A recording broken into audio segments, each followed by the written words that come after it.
Bora. Bom dia, mais uma vez. Muito bom ter vocês aqui hoje, nesse dia de jogo, né, do Brasil. Dessa vez não tenho nenhuma camisa do Brasil, Frank. Essa aqui é a única amarela que eu tinha e eu peguei essa aqui mesmo. Hoje vamos bater um papinho. E o tema que a gente escolheu para conversar chama Viajantes. Não sei porquê, né? Viajantes. A gente sabe. Piada pronta dessa, né? Mas pensando, né, sobre esse tema, obrigado, Marcos. Pensando sobre esse tema, deixa eu olhar aqui o horário. Pensando sobre esse tema, sobre viagem. Acho que todo mundo aqui gosta de viajar, né? Viajar é bom, né? E eu lembrei de uma viagem que a gente fez em 2016, janeiro de 2016. Eu, a Andresa, a Ana Júlia e Thiago, nós fomos para Margarita, né? Quando ainda podia ir, né? Então a gente foi de férias. E aí, André, a gente, não vou de carro e tal, dirigindo. Eu já tinha ido uma vez em 2006. Aí a gente descobriu que tinha uns caras que faziam, não era excursão, mas ele só levava e conseguia o hotel. E aí a gente pagou e tal, e a gente foi com esse cara. E aí eu me lembro que veio uma família de Porto Velho, veio e um casal de Salvador, era de Recife. Daí a gente foi nessa van. E assim, essa foi mais perto que eu já fui de uma excursão. Eu nunca fui assim de excursão para Disney e tal. Mas essa foi a mais perto que eu já fui de uma excursão. E é engraçado porque você tá ali numa van que tava eu, a Andresa aqui, a Ana Júlia e o Thiago no banco da frente, e a gente não conhecia ninguém, e a gente vai, oi, bom dia, e a gente passa um monte de tempo junto, e a gente tem que começar a interagir com esse povo, né? Então são pessoas estranhas, pessoas que a gente não conhece, mas que a gente vai passar 13 dias juntos. Não tem pra onde fugir, meu amigo. Não é? Uns dias de ida e tal, e mesmo hotel, e fazendo alguns passeios juntos.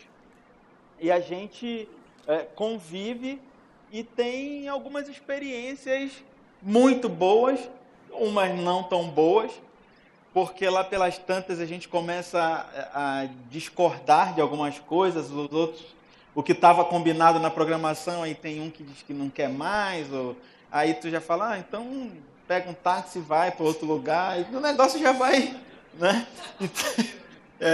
Então viagem de excursão, que isso foi o mais perto que eu já cheguei na minha vida, tem isso, tem essas coisas. Tem aquelas viagens também a trabalho. Eu já trabalhei, já tive empresas que eu trabalhei que eu viajava toda semana. E outras que era uma semana sim, outra não. Então, viagem a trabalho já é um negócio bem mais chato, que tu fica doido para voltar para casa. Tu não consegue. Eu já fui em cidades que, se tu me perguntar o ponto turístico, eu não sei. Eu já fui em Curitiba, por exemplo, e tem um jardim lá, né? Não faço a menor ideia. Eu cheguei do aeroporto, fui pro hotel, do hotel fui para uma reunião, da reunião fui pro aeroporto e vim para casa. Então, eu fui a Curitiba. Não pode dizer que eu conheço Curitiba, porque eu só fui nessa circunstância. Viagem de trabalho.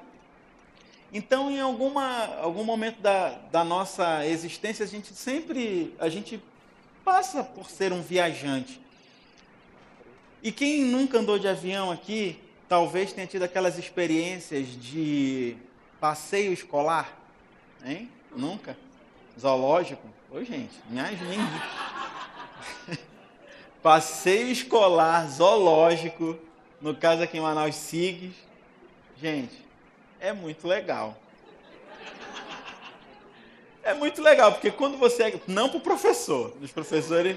Mas pra gente, que quando a gente vai, que a gente é criança, cara, que você né, se diverte, tá com os amigos, e você tem experiências bem legais. Tem uma história boa. Meu irmão, uma vez foi para passeio da escola para Presidente Figueiredo. E ele... essa história marcou a vida da nossa família. porque o meu irmão, ele teve eles estavam naquelas cachoeiras e tal, ele nem tá aí, né? Tô falando dele, não veio, eu vou falar mesmo.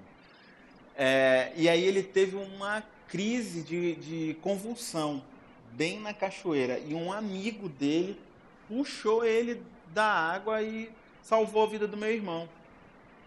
Essa história, que eu falei que é boa, é porque na nossa trajetória de viagem, se a gente prestar bem atenção, os outros que estão com a gente nessas viagens, eles são muito importantes. Podem até salvar as nossas vidas. Podem até salvar as nossas vidas. E esse rapaz é amigo da nossa família até hoje, e eu tenho uma gratidão por ele. Ele salvou a vida do meu irmão. Então, viagem, e quando é viagem em família? Pai, mãe, hein? Eu viajei esse ano com meu pai e com a minha mãe, com os meus filhos e tal. Gente, foi uma delícia, porque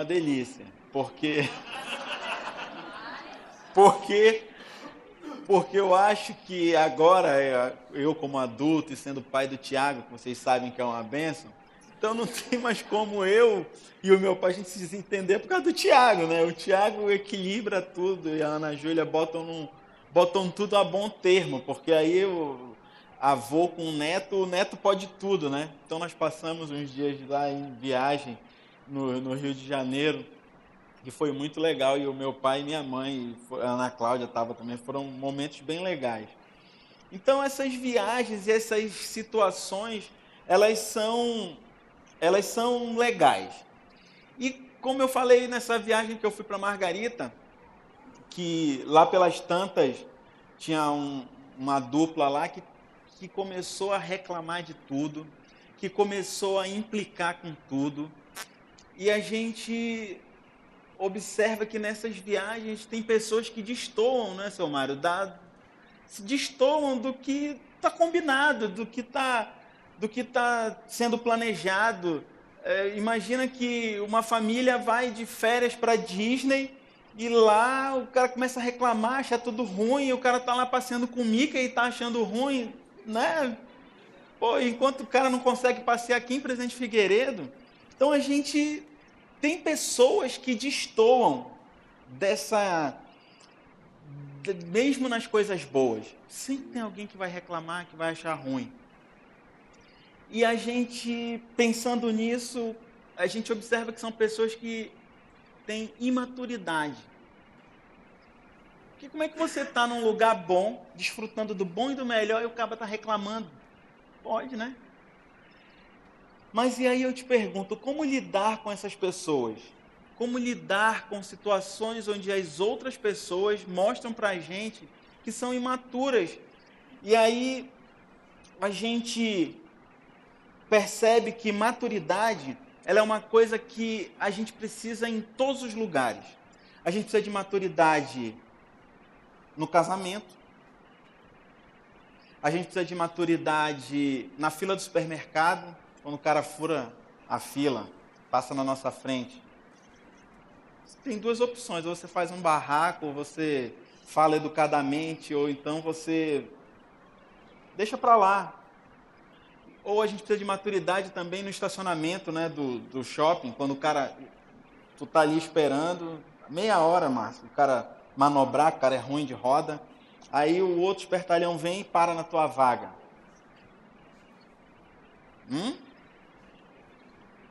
Esse cara que parou na tua vaga é uma pessoa imatura. E como é que a gente lida com isso? Como é que a gente absorve? Como é que a gente convive com essas coisas? A gente precisa de maturidade para viver. A gente precisa de maturidade em todas as esferas da nossa vida. A gente precisa de maturidade para não se matar, para conviver bem. E como a gente, hoje o tema é viajantes, né? Eu pergunto para você, como não ser o mala da viagem?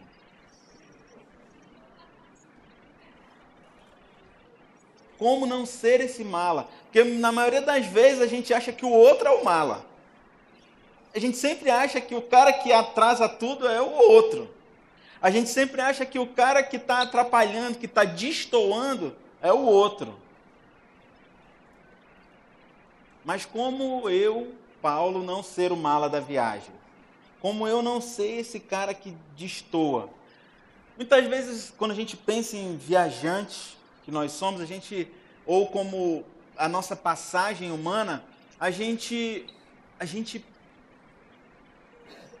tem certeza que, não, a gente está aqui de passagem, nós somos peregrinos nessa terra, e a gente vai morar no céu, e isso tudo é verdade, a gente está junto nessa. Mas e o aqui e agora?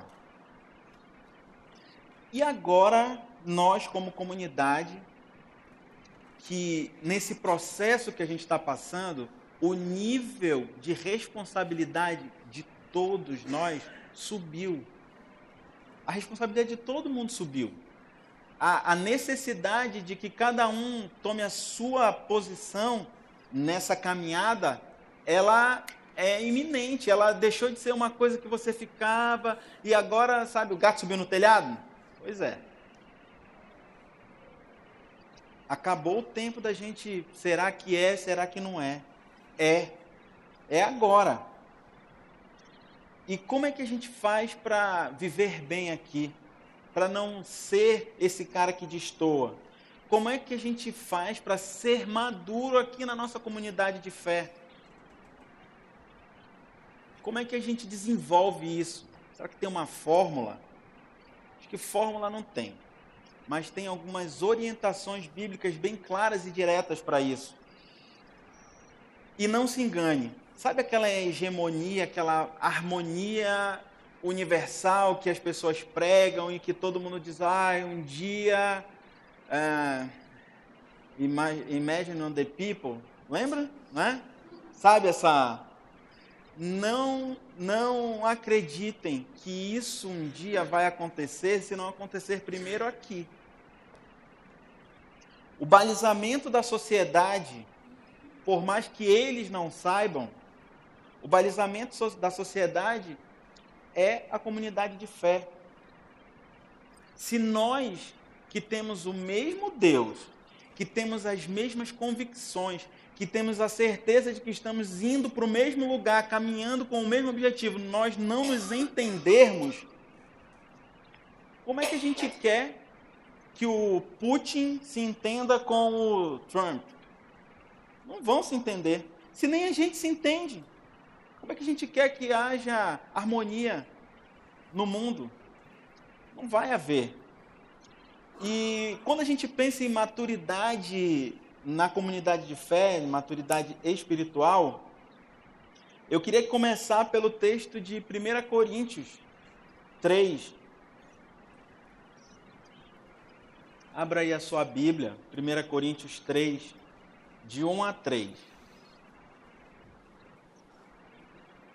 O seu iPhone, iPad, mas tem o pessoal do Google, né? Seu Android e etc.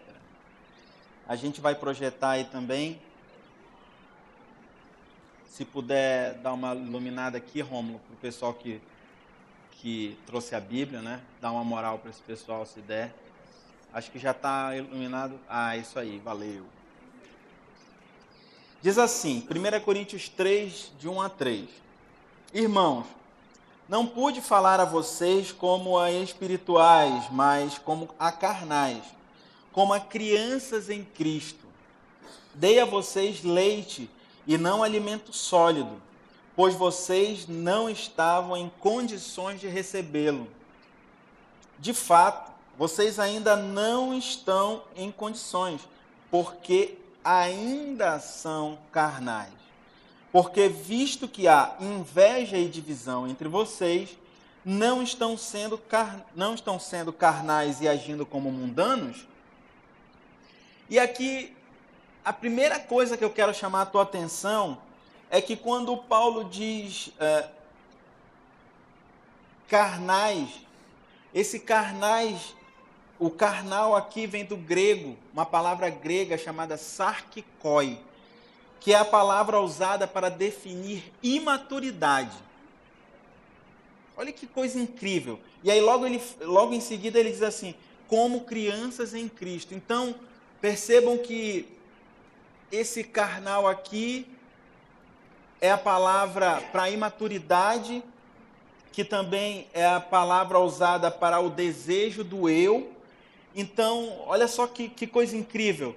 Se ele não pode tratar coisas como adultos, porque eles são imaturos, são como crianças, onde o eu sempre prevalece, eu pressuponho que para ser maduro eu preciso de que alguém que tenha maturidade me conduza por esse caminho da maturidade. Então, ele diz assim, como crianças, vocês são como crianças. E a criança, a gente sabe que ela precisa de auxílio. Uma criança é aquele ser humano que a chupeta é minha, o brinquedo é meu, tudo é para mim. Principalmente quando é o primeiro filho, né? E aí, quando chega o segundo, eles brigam porque não, isso aqui é meu, isso aqui é teu. E a criança é aquela que está com o brinquedo dele, mas ele quer ele quer o do colega. Isso é imaturidade. E na igreja, e na nossa comunidade de fé, às vezes acontece a mesma coisa. Acontece a mesma coisa.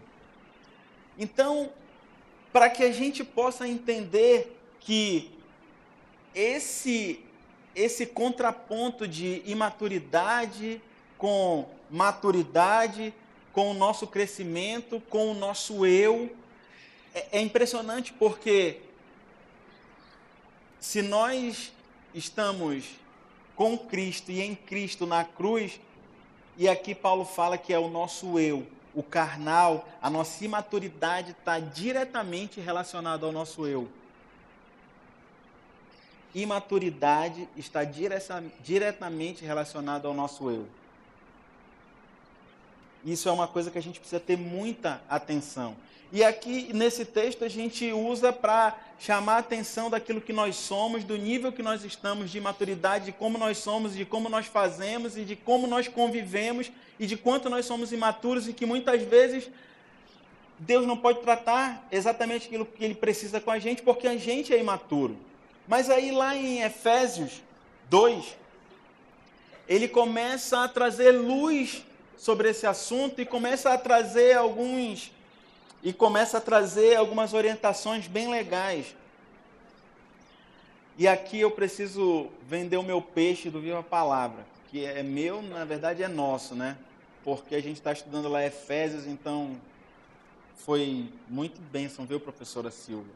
Essa aula dessa semana para mim usar aqui. Olha só que coisa legal. Lá em Efésios 2, eu vou ler do 13 ao 22. E eu queria que você acompanhasse comigo. A gente vai projetar aí também. Diz assim: mas agora, em Cristo Jesus, vocês que antes estavam longe, foram aproximados mediante o sangue de Cristo. Pois Ele é a nossa paz, o qual de ambos fez um e destruiu a barreira, o muro de inimizade, anulando em seu corpo a lei dos mandamentos expressa em ordenanças.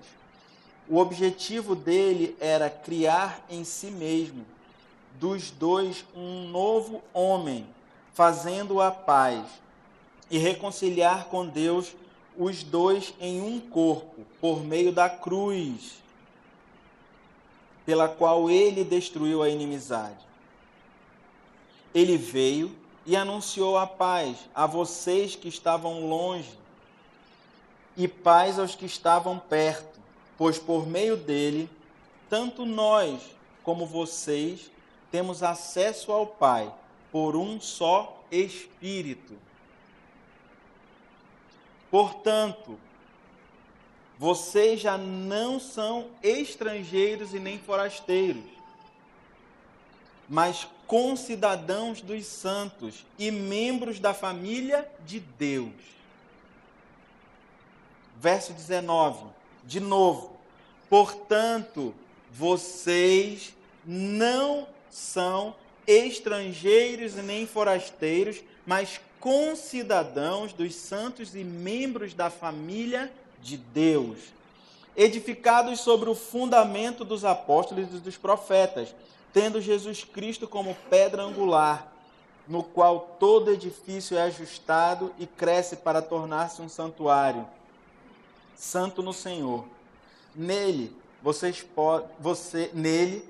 também estão sendo edificados juntos. Nele, que é Cristo, vocês também estão sendo edificados juntos, para se tornarem morada de Deus por seu Espírito. E aqui é interessante porque a gente sabe que o cristianismo, ele saiu do judaísmo. O judaísmo, ele é a religião que, quando Jesus nasceu e ele influenciou e ele começou o movimento dele no meio do povo judeu. E aquele povo, quando viu o movimento que Jesus estava criando, eles viram ali uma ameaça para aquele forma de vida, toda aquela existência judaica, a forma como eles viviam. Então, eles tinham uma inimizade. E essa inimizade, ela, obviamente, estava dentro da sinagoga, que era onde os judeus se reuniam e onde Jesus visitava, onde Jesus andava. Jesus, ele, quando começa o ministério dele, ele anda pelas cidades, mas ele, quando chega nas cidades, ele procura a sinagoga. E como ele também era um rabino, ele tinha acesso e ele tinha vez. Ele podia pedir a palavra e ele ia e falava. Só que ele dizia que o reino de Deus chegou e que algumas coisas que os judeus pensavam, não é nada daquilo, agora é assim. Então, Jesus, ele começa a mostrar dentro das sinagogas que não era daquele jeito que eles sempre viviam. E os judeus e os cristãos e aqueles seguidores de Cristo, que ainda não era o cristianismo como a gente conhece hoje, começam a ter um choque, uma divisão. Então, essa questão de divisão dentro da comunidade de fé é uma coisa muito antiga, é uma coisa histórica, e é uma coisa que, não se engane, mas acontece e pode acontecer aqui conosco. Porque nós somos homens e mulheres e que temos os nossos desejos e vontades, e muitas vezes achamos até que, não, Deus falou comigo e eu acho que a gente tem que fazer tal coisa, e não se engane que isso nunca vai acontecer. Mas o importante é que a gente precisa entender e saber como é que a gente vai lidar com isso. Então, em Cristo, esse muro de inimizade que existia e que existia lá na sinagoga judaica e que pode existir na nossa comunidade de fé, em Cristo ele é derrubado. Essa inimizade entre judeu e o gentil, ela é desfeita em Cristo Jesus. E aqui entenda o texto que, na época, o mundo era dividido entre judeus e todo o resto era gentil. Então, essa ilustração aqui, ela é emblemática, porque significa que o muro de inimizade, ele se desfez por completo. E aqui todos nós, quem não tem descendência judia, todos nós somos gentios. Então, era como se todos nós estivéssemos desse lado do muro. Então, Jesus aqui diz que não tem mais muro de inimizade, não tem mais barreira dentro da comunidade de fé. Não podemos deixar que o nosso eu crie barreiras, crie muros de inimizade dentro da nossa comunidade. A nossa vontade não pode ser maior do que a vontade de Deus para nós. E nesse contexto, a gente, em Cristo, precisa entender que nós precisamos crescer juntos. O texto é bem claro, juntos. E é aí que a gente entende a importância dos relacionamentos. Jesus, ele é um ser completamente relacional.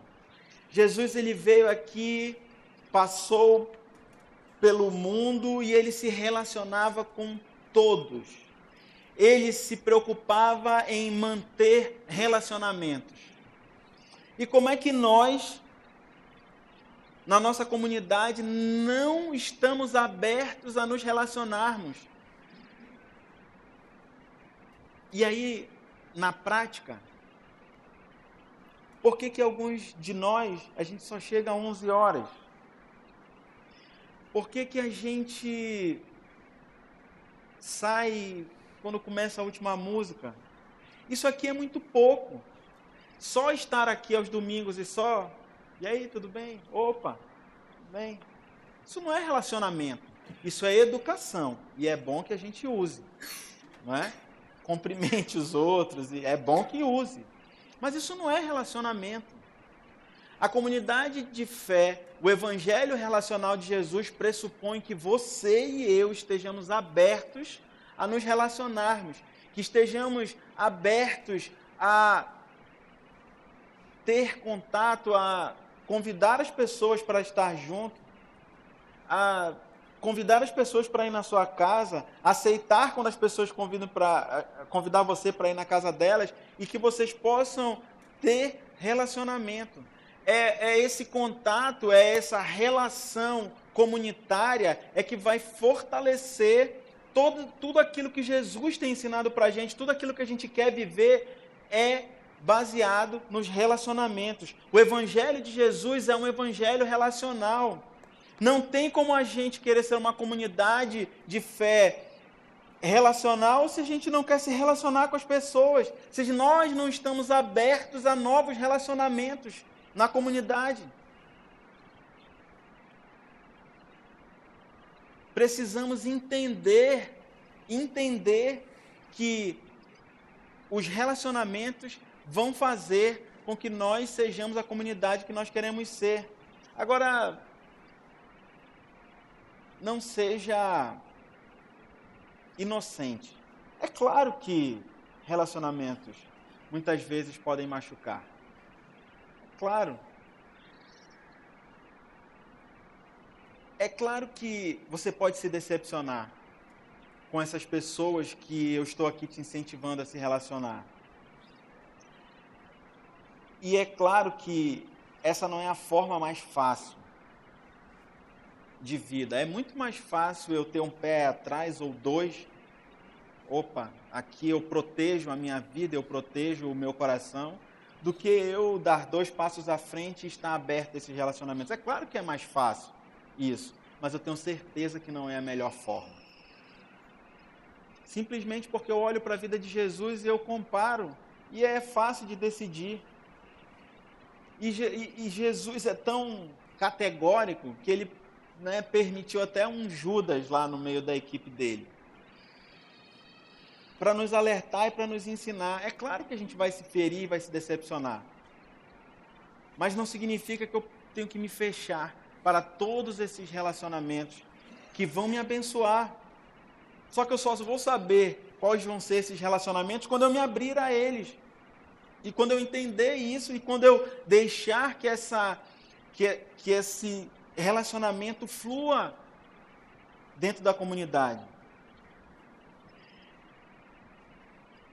E tem algumas regras que a gente pode aprender na Bíblia para que a gente possa, quando a gente decide viver esse evangelho relacional, tem algumas orientações bem específicas que abençoam a nossa vida. Lá em Efésios 4, Efésios 2 é onde a gente estava. Em Efésios 4, versículo 2, quero que você abra aí também, a gente vai projetar. Efésios 4, versículo 2, vou ler até o 7 e depois do 11 ao 16. Aqui, Paulo está orientando a igreja, aos cristãos, né, que estavam em Éfeso, e essa carta fala sobre a unidade da igreja e fala sobre o comportamento deles. E é impressionante que tudo se aplica aqui para a gente. Diz assim, em Efésios 4:2: sejam completamente humildes e dóceis, e sejam pacientes, suportando uns aos outros com amor. Façam todo o esforço para conservar a unidade do Espírito pelo vínculo da paz. Há um só corpo e um só Espírito, assim como a esperança para a qual vocês foram chamados é uma só. Há um só Senhor, há uma só fé, um só batismo, um só Deus e Pai de todos, que é sobre todos, por meio de todos e em todos. E a cada um de nós foi concedida a graça conforme a medida repartida por Cristo. Agora vamos lá para o verso 11 de Efésios. Efésios 4:11. Vamos ler do 11 ao 16. Chegaram aí? Acharam?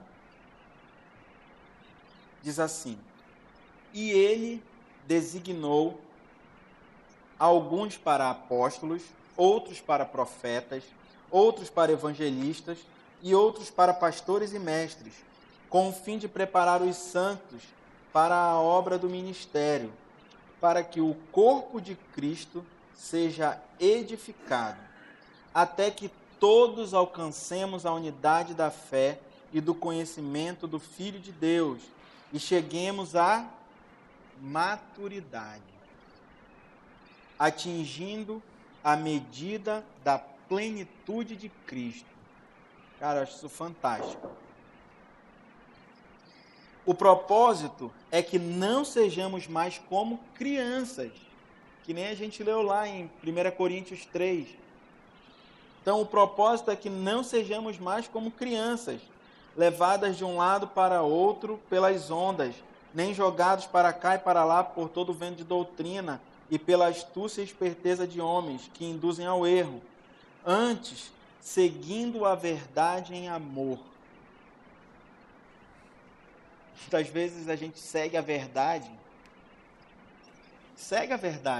e em nome da verdade a gente mata, a gente joga bomba, a gente destrói, faz inquisição, mas a verdade em amor faz toda a diferença. Então, verso 15, antes, seguindo a verdade em amor, cresçamos em tudo naquele que é a cabeça, Cristo. Dele, todo o corpo, ajustado e unido pelo auxílio de todas as juntas, cresce e edifica-se a si mesmo em amor. Falando de amor de novo. Na medida em que cada parte realiza a sua função.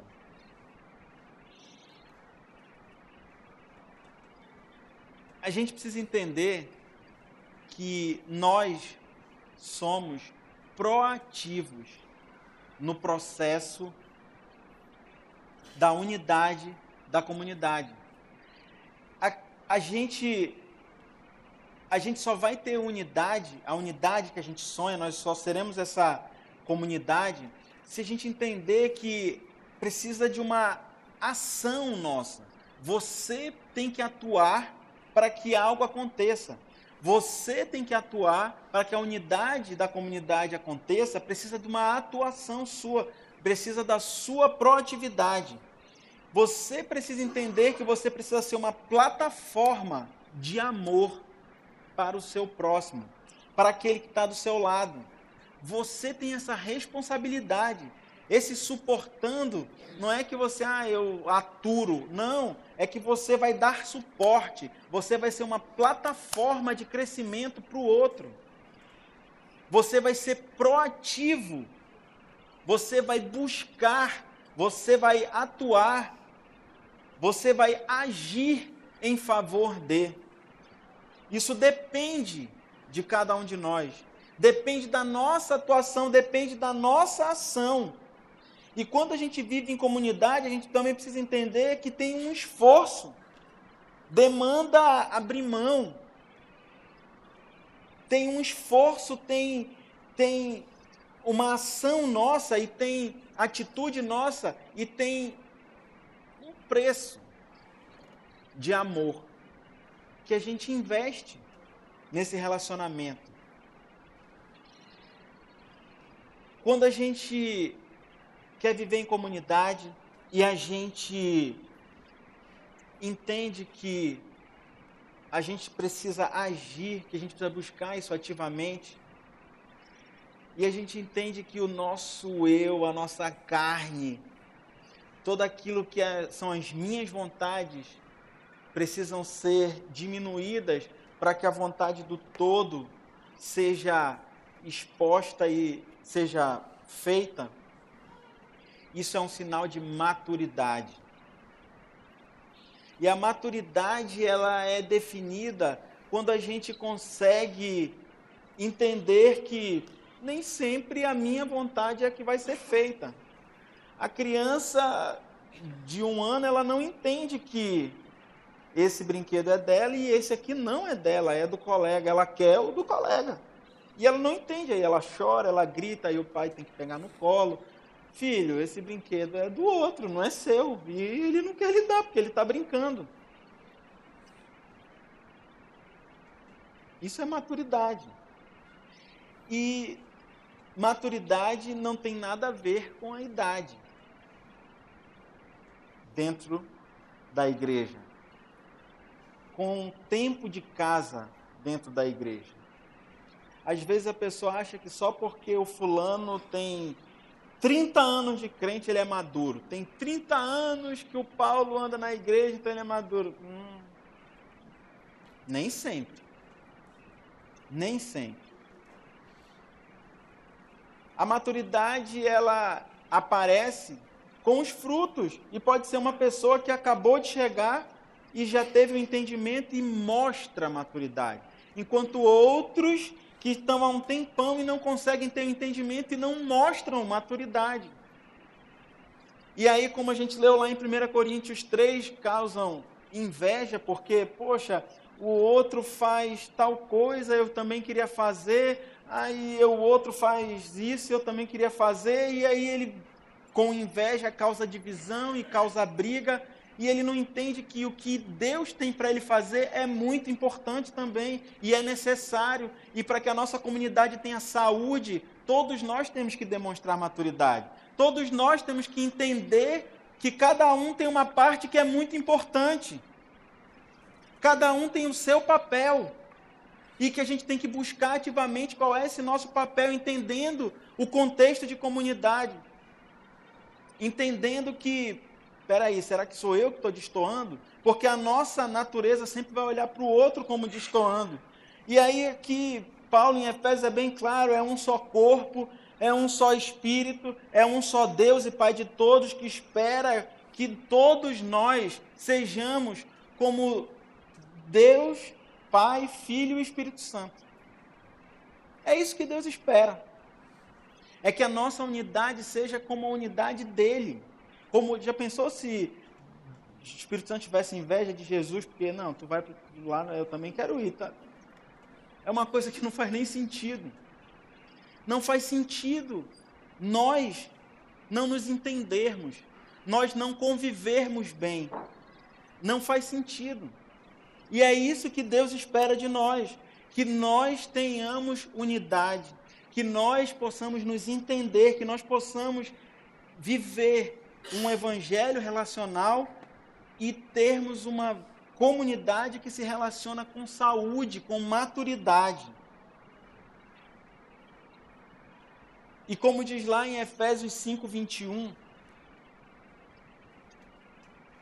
nós tivemos uma rodada de reuniões chamado Fórum, né, de Diálogos durante a transição, e uma das perguntas que fizeram foi como que o conselho ia conduzir o processo, como é que a gente ia fazer dentro do conselho para não ter briga e para não ter briga. Resumindo, a pergunta era essa, com as palavras da pessoa, agora eu não estou lembrando. E essa pergunta ficou na minha cabeça e lá na hora foi eu que respondi e eu falei assim, eu acho que essa pergunta não é só para o conselho, essa pergunta é para a comunidade viva. Como é que a gente vai viver? Como é que a gente vai viver em comunidade?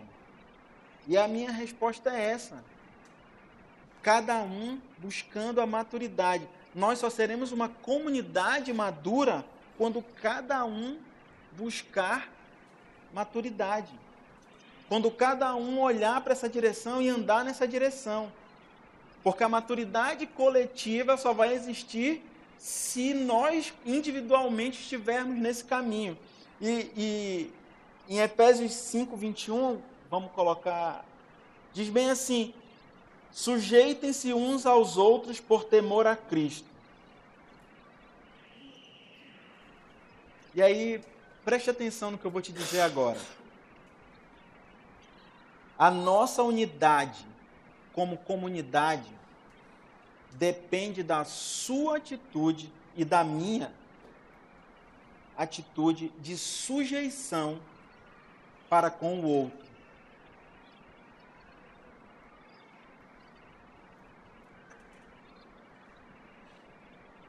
A nossa unidade como comunidade depende da minha e da sua atitude de sujeição em relação ao outro. É bíblico. Está ensinado. Está ensinado, está claro. Não tem fórmula secreta, não tem varinha do Harry Potter, nem Nárnia.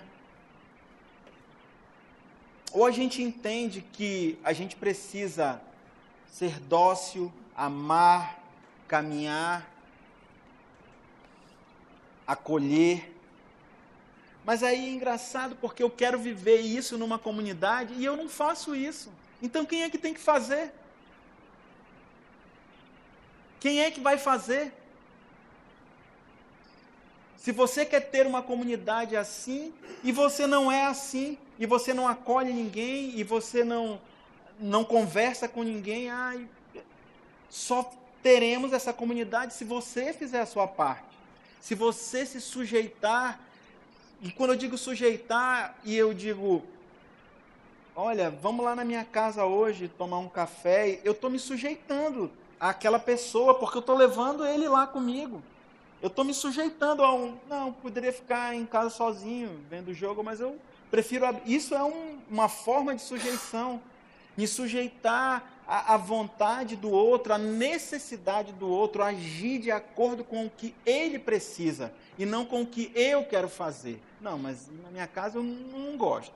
Eu gosto só de dar o dízimo. Legal, isso também é legal. Mas não é só isso. Não estamos aqui pelo dinheiro. Estamos aqui pelo amor. Pelo amor.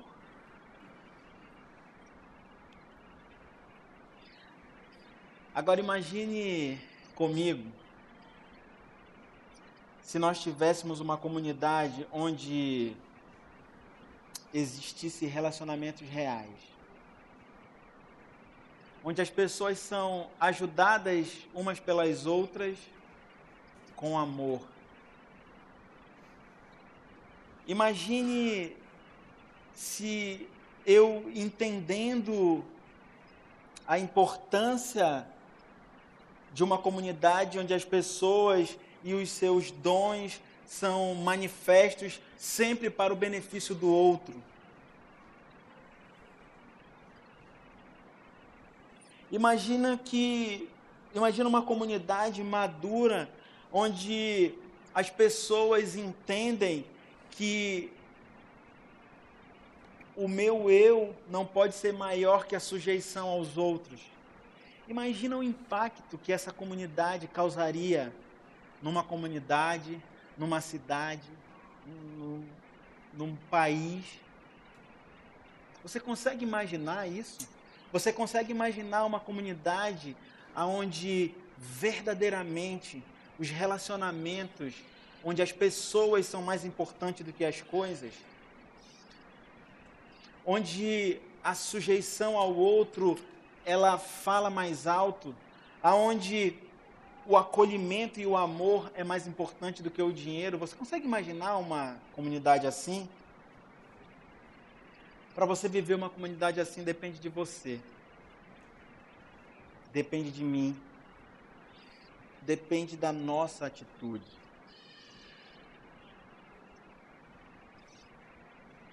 E se nós realmente desejamos essa comunidade de graça, de amor, de perdão, de acolhimento, cada um de nós precisa realizar aquilo para que foi chamado. Cada um de nós. Cada um tem um dom, cada um tem um chamado, cada um, Deus entregou alguma coisa que Ele quer que você faça em benefício do outro. E a gente só vai ter essa comunidade se você fizer a sua parte. E nós fizermos a nossa parte juntos. O nosso desejo de comunidade, aquilo que está implantado na nossa mente, que a gente ama tanto viver aqui. Muitas pessoas perguntam, será que vai continuar ou será que vai acabar? Depende de você, depende de mim. Depende de você assumir o seu papel, a sua responsabilidade e colocar em prática aquilo que você sabe fazer. Se você é hospitaleiro, seja hospitaleiro. Se você sabe cuidar, cuide. Se você tem tempo para estar com outro, esteja. Faça a sua parte. Imagine a diferença e o impacto que nós, como comunidade, podemos causar. Só depende de nós. Só depende de mim e de você. Você ora comigo?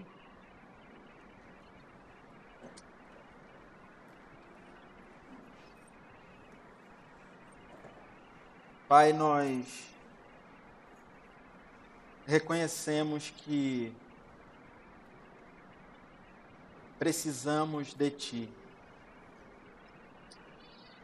Nós, como comunidade viva aqui em Manaus, nós desejamos, ó Pai, fazer a Tua vontade. Nós desejamos, ó Pai, cumprir aquilo que Tu chamaste para que nós fizéssemos. Nós ansiamos, ó Pai, ser uma comunidade de graça, uma comunidade de acolhimento, uma comunidade de amor, uma comunidade de perdão. Esse é o desejo do nosso coração. Mas nós somos conscientes de que só podemos fazer isso contigo. Nós só podemos fazer isso, ó Pai, e viver isso se o Senhor tomar o primeiro lugar na nossa vida. A gente sabe, ó Pai, que na cruz toda a inimizade foi redimida, toda a discórdia, toda a divisão foi redimida na cruz, foi redimida por Ti. Que nós possamos, ó Pai, ser essa comunidade, que nós possamos entender, cada um de nós, o nosso chamado e entender aquilo, Senhor, que Tu tens colocado na nossa mão para fazer. E que a gente possa fazer com diligência, com amor, pagando o preço, fazendo o esforço para que seja feito em amor e por amor a Ti. Nos ajuda, ó Pai, e nos ensina a nos sujeitarmos uns aos outros. Obrigado por tudo que o Senhor tem feito na comunidade viva e tudo que o Senhor ainda vai fazer. Em nome de Jesus, amém.